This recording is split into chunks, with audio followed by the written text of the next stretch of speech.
Hi ನಮಸ್ತೆ ಎಲ್ಲರಿಗೂ ಮಧುರಾ ಚಾನಲ್ಗೆ ಸ್ವಾಗತ. ಇವತ್ತು ನಾನು ಸ್ಟ್ರೀಟ್ ಶೈಲಿಯ ಬಟಾಣಿ ಚಾಟನ್ನು ಮನೆಯಲ್ಲಿಯೇ ಹೇಗೆ ಸುಲಭವಾಗಿ ಮಾಡ್ಕೊಳ್ಬಹುದು ಅನ್ನುವ ರೆಸಿಪಿಯನ್ನು ನಿಮ್ಮ ಜೊತೆ ಶೇರ್ ಮಾಡ್ತಾ ಇದ್ದೇನೆ. ಬನ್ನಿ ನೋಡೋಣ ಹೇಗೆ ಮಾಡೋದಂತ. ನಾನಿಲ್ಲಿ 1 ಕಪ್ ಆಗುವಷ್ಟು ಬಟಾಣಿಯನ್ನು ಒಂದು 5ರಿಂದ 6 ಗಂಟೆ ನೆನೆಸಿ ಇಟ್ಕೊಂಡಿದ್ದೇನೆ.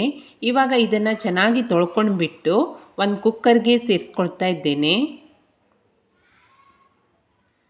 ನಂತರ ಇದಕ್ಕೆ ಒಂದು ಆಲೂಗಡ್ಡೆಯನ್ನು ಸಿಪ್ಪೆ ತೆಗೆದುಬಿಟ್ಟು ಚೆನ್ನಾಗಿ ತೊಳೆದು ಅದರಲ್ಲಿ 2 ಪೀಸ್ ಮಾಡ್ಕೊಂಡ್ಬಿಟ್ಟು ಸೇರಿಸ್ಕೊಳ್ತೀನಿ. ಇದಕ್ಕೆ ಒಂದು 1/4 ಟೇಬಲ್ ಸ್ಪೂನ್ ಆಗುವಷ್ಟು ಅರಿಶಿಣ, ಒಂದು ಅರ್ಧ ಟೇಬಲ್ ಸ್ಪೂನ್ ಆಗುವಷ್ಟು ಉಪ್ಪು, ಹಾಗೆ ಈ ಬಟಾಣಿ ಮುಳುಗುವಷ್ಟು ನೀರನ್ನು ಸೇರಿಸ್ಕೊಂಡು ಕುಕ್ಕರ್ ಮುಚ್ಚಳವನ್ನು ಮುಚ್ಚಿ ಒಂದು 4 ವಿಸಿಲ್ ತನಕ ಇದನ್ನು ಕೂಗಿಸ್ಕೊಳ್ತೀನಿ.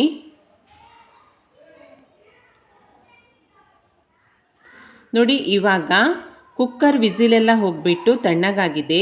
ಹಾಗೆ ಬಟಾಣಿ ಕೂಡ ತುಂಬ ಚೆನ್ನಾಗಿ ಬೆಂದಿದೆ. ಇವಾಗ ಒಂದು ಮಿಕ್ಸಿ ಪಾತ್ರೆಗೆ ಇದರಲ್ಲಿ ಬೆಂದಿರುವಂತಹ ಸ್ವಲ್ಪ ಬಟಾಣಿಯನ್ನು ನಾನು ತೆಗೆದುಕೊಳ್ತೀನಿ. ನೋಡಿ, ಈ ರೀತಿಯಾಗಿ ಬೇಯಿಸ್ಕೊಂಡಿರುವ ಬಟಾಣಿಯಲ್ಲಿ ಸ್ವಲ್ಪ ಭಾಗ ತೆಗೆದು ಅದನ್ನು ರುಬ್ಬಿ ಸೈಡಲ್ಲಿ ಇಟ್ಕೊಳ್ತೀನಿ. ಇವಾಗ ಚಾಟ್ ಮಾಡಲಿಕ್ಕೋಸ್ಕರ ಸ್ಟೋವ್ ಮೇಲೆ ಒಂದು ಬಾಣಲೆ ಇಟ್ಕೊಂಡು 2 ಟೇಬಲ್ ಸ್ಪೂನ್ ಆಗುವಷ್ಟು ಎಣ್ಣೆ, ಹಾಗೆ ಅರ್ಧ ಟೇಬಲ್ ಸ್ಪೂನ್ ಆಗುವಷ್ಟು ಜೀರಿಗೆ, ಚಿಕ್ಕದಾಗಿ ಹೆಚ್ಕೊಂಡಿರುವಂತಹ ಒಂದು ಈರುಳ್ಳಿಯನ್ನು ಸೇರಿಸ್ಕೊಂಡು ಚೆನ್ನಾಗಿ ಫ್ರೈ ಮಾಡ್ಕೊಳ್ತಾ ಇದ್ದೇನೆ. ಈರುಳ್ಳಿ ಸ್ವಲ್ಪ ಮೆತ್ತಗಾಗೋ ತನಕ ಚೆನ್ನಾಗಿ ಫ್ರೈ ಮಾಡಿಕೊಂಡು ನಂತರ 1 ಟೇಬಲ್ ಸ್ಪೂನ್ ಆಗುವಷ್ಟು ಶುಂಠಿ ಬೆಳ್ಳುಳ್ಳಿ ಪೇಸ್ಟನ್ನು ಸೇರಿಸಿ ಇದರ ಹಸಿ ವಾಸನೆ ಹೋಗೋ ತನಕ ಹುರ್ಕೊಳ್ತಾ ಇದ್ದೇನೆ. ನಂತರ ಇದಕ್ಕೆ 2 ಟೊಮೆಟೊವನ್ನು ರುಬ್ಬಿಟ್ಟು ಈ ರೀತಿ ಪೇಸ್ಟ್ ಮಾಡಿ ಸೇರಿಸ್ಕೊಳ್ತಾ ಇದ್ದೇನೆ. ಟೊಮೆಟೊ ಪೇಸ್ಟನ್ನು ಸೇರಿಸಿದ ನಂತರ ಇದರ ಹಸಿ ವಾಸನೆ ಹೋಗೋ ತನಕ ಇದನ್ನು ಕೂಡ ಚೆನ್ನಾಗಿ ಈರುಳ್ಳಿಯ ಜೊತೆಗೆ ಫ್ರೈ ಮಾಡ್ಕೊಳ್ಬೇಕು. ಟೊಮೆಟೊ ಹಸಿ ವಾಸನೆ ಹೋದ ನಂತರ ಇದಕ್ಕೆ ಒಂದು 1/4 ಟೇಬಲ್ ಸ್ಪೂನ್ ಆಗುವಷ್ಟು ಅರಿಶಿಣ, ಒಂದು ಅರ್ಧ ಟೇಬಲ್ ಸ್ಪೂನ್ ಆಗುವಷ್ಟು ಖಾರದ ಪುಡಿ, 1 ಟೇಬಲ್ ಸ್ಪೂನ್ ಆಗುವಷ್ಟು ಧನಿಯಾ ಪುಡಿ, ಒಂದು ಅರ್ಧ ಟೇಬಲ್ ಸ್ಪೂನ್ ಆಗುವಷ್ಟು ಚಾಟ್ ಮಸಾಲ ಪುಡಿ, ಒಂದು ಅರ್ಧ ಟೇಬಲ್ ಸ್ಪೂನ್ ಆಗುವಷ್ಟು ಗರಂ ಮಸಾಲ ಪುಡಿ, ರುಚಿಗೆ ತಕ್ಕಷ್ಟು ಉಪ್ಪನ್ನು ಸೇರಿಸ್ಕೊಂಡು ಈ ಮಸಾಲೆ ಪದಾರ್ಥಗಳೆಲ್ಲವನ್ನು ಟೊಮೆಟೊ ಈರುಳ್ಳಿಯ ಜೊತೆಗೆ ಚೆನ್ನಾಗಿ ಮಿಕ್ಸ್ ಮಾಡ್ಕೊಳ್ತಾ 1 ನಿಮಿಷದ ಕಾಲ ಇದನ್ನು ಚೆನ್ನಾಗಿ ಹುರ್ಕೊಳ್ಬೇಕು.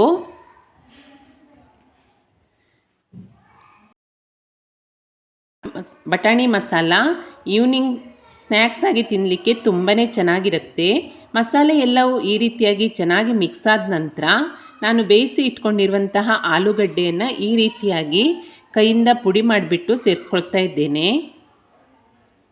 ನಂತರ ಇದಕ್ಕೆ ಬೇಯಿಸಿ ಇಟ್ಕೊಂಡಿರುವಂತಹ ಬಟಾಣಿಯನ್ನು ಕೂಡ ಸೇರಿಸ್ಕೊಳ್ತೀನಿ. ಹಾಗೆ ರುಬ್ಕೊಂಡಿರುವಂತಹ ಬಟಾಣಿ ಕೂಡ ಸೇರಿಸ್ಕೊಳ್ತಾ ಇದ್ದೇನೆ.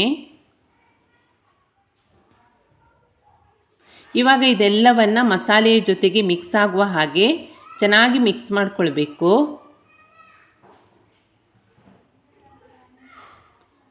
ನೋಡಿ, ಈ ರೀತಿಯಾಗಿ ಚೆನ್ನಾಗಿ ಮಿಕ್ಸ್ ಮಾಡ್ಕೊಳ್ಬೇಕು. ಇದು ತುಂಬಾ ದಪ್ಪನೂ ಇರಬಾರ್ದು, ತುಂಬ ತೆಳ್ಳಗೆ ಕೂಡ ಮಾಡ್ಕೊಳ್ಬಾರ್ದು. ಇದು ತಣ್ಣಗಾದ ನಂತರ ಮತ್ತೆ ಗಟ್ಟಿಯಾಗತ್ತೆ. ಈ ರೀತಿಯಾಗಿ ಚೆನ್ನಾಗಿ ಮಿಕ್ಸ್ ಆದ ನಂತರ ನನಗೆ ಸ್ವಲ್ಪ ಗಟ್ಟಿ ಅನ್ನಿಸ್ತಾ ಇರೋದ್ರಿಂದ ಒಂದು ಅರ್ಧ ಗ್ಲಾಸ್ ಆಗುವಷ್ಟು ನೀರನ್ನು ಸೇರಿಸ್ಕೊಂಡು ಚೆನ್ನಾಗಿ ಮಿಕ್ಸ್ ಮಾಡ್ಕೊಳ್ತೀನಿ. ನಂತರ ಉಪ್ಪಿನ ರುಚಿಯನ್ನು ನೋಡ್ಕೊಂಡು ಬಿಟ್ಟು ಉಪ್ಪು ಸ್ವಲ್ಪ ಕಡಿಮೆ ಅನಿಸಿದ್ರಿಂದ ಸ್ವಲ್ಪ ಉಪ್ಪನ್ನು ಸೇರಿಸ್ಕೊಳ್ತೀನಿ. ನಂತರ ಒಂದು ಕುದಿ ಬರೋ ತನಕ ಇದನ್ನು ಕುದಿಸ್ಕೊಳ್ಬೇಕು. ನೋಡಿ, ಇವಾಗ ಚೆನ್ನಾಗಿ ಕುದಿ ಬರ್ತಾ ಇದೆ. ಇದಕ್ಕೆ ಚಿಕ್ಕದಾಗಿ ಹೆಚ್ಕೊಂಡಿರುವಂತಹ ಸ್ವಲ್ಪ ಕೊತ್ತಂಬರಿ ಸೊಪ್ಪನ್ನು ಸೇರಿಸಿ ಚೆನ್ನಾಗಿ ಮಿಕ್ಸ್ ಮಾಡಿಕೊಂಡು ಸ್ಟೋವನ್ನು ಆಫ್ ಮಾಡಿಕೊಂಡ್ರೆ ಬಟಾಣಿ ಮಸಾಲ ರೆಡಿಯಾಗತ್ತೆ. ಇವಾಗ ಇದನ್ನು ಸರ್ವ್ ಮಾಡ್ಕೊಳ್ಳೋಣ. ಒಂದು ಬೌಲ್ಗೆ ನಾವು ರೆಡಿ ಮಾಡಿ ಇಟ್ಕೊಂಡಿರುವಂತಹ ಬಟಾಣಿ ಮಸಾಲೆಗಳನ್ನು ಮೊದಲಿಗೆ ಸೇರಿಸ್ಕೊಳ್ಬೇಕು ಈ ರೀತಿಯಾಗಿ. ನಂತರ ಇದಕ್ಕೆ ಮೇಲ್ಗಡೆಯಿಂದ ಚಿಕ್ಕದಾಗಿ ಹೆಚ್ಕೊಂಡಿರುವಂತಹ ಸ್ವಲ್ಪ ಈರುಳ್ಳಿ, ಹಾಗೆ ಚಿಕ್ಕದಾಗಿ ಹೆಚ್ಕೊಂಡಿರುವಂತಹ ಸ್ವಲ್ಪ ಟೊಮೆಟೊ, ಚಿಕ್ಕದಾಗಿ ಹೆಚ್ಕೊಂಡಿರುವಂತಹ ಸ್ವಲ್ಪ ಕೊತ್ತಂಬರಿ ಸೊಪ್ಪು,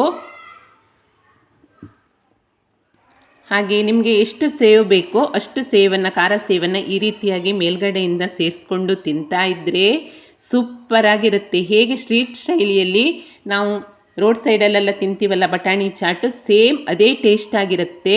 ನಾವು ಮನೆಯಲ್ಲಿ ಸುಲಭವಾಗಿ ರುಚಿಯಾಗಿ ಶುಚಿಯಾಗಿ ಈ ರೀತಿಯಾಗಿ ಆರೋಗ್ಯಕರವಾಗಿ ಮಾಡ್ಕೊಂಡು ತಿನ್ಬೋದು. ಬಟಾಣಿ ಕೂಡ ಸೇರಿಸಿರೋದ್ರಿಂದ ಆರೋಗ್ಯಕ್ಕೆ ತುಂಬಾ ಒಳ್ಳೆಯದು. ಮಕ್ಕಳು ಕೂಡ ಇಷ್ಟಪಟ್ಟು ತಿಂತಾರೆ. ಖಂಡಿತ ಈ ರೆಸಿಪಿಯನ್ನೊಮ್ಮೆ ಟ್ರೈ ಮಾಡಿ ನೋಡಿ. ರೆಸಿಪಿ ಇಷ್ಟ ಆದಲ್ಲಿ ಲೈಕ್ ಮಾಡಿ, ಶೇರ್ ಮಾಡಿ, ಕಮೆಂಟ್ ಮಾಡಿ.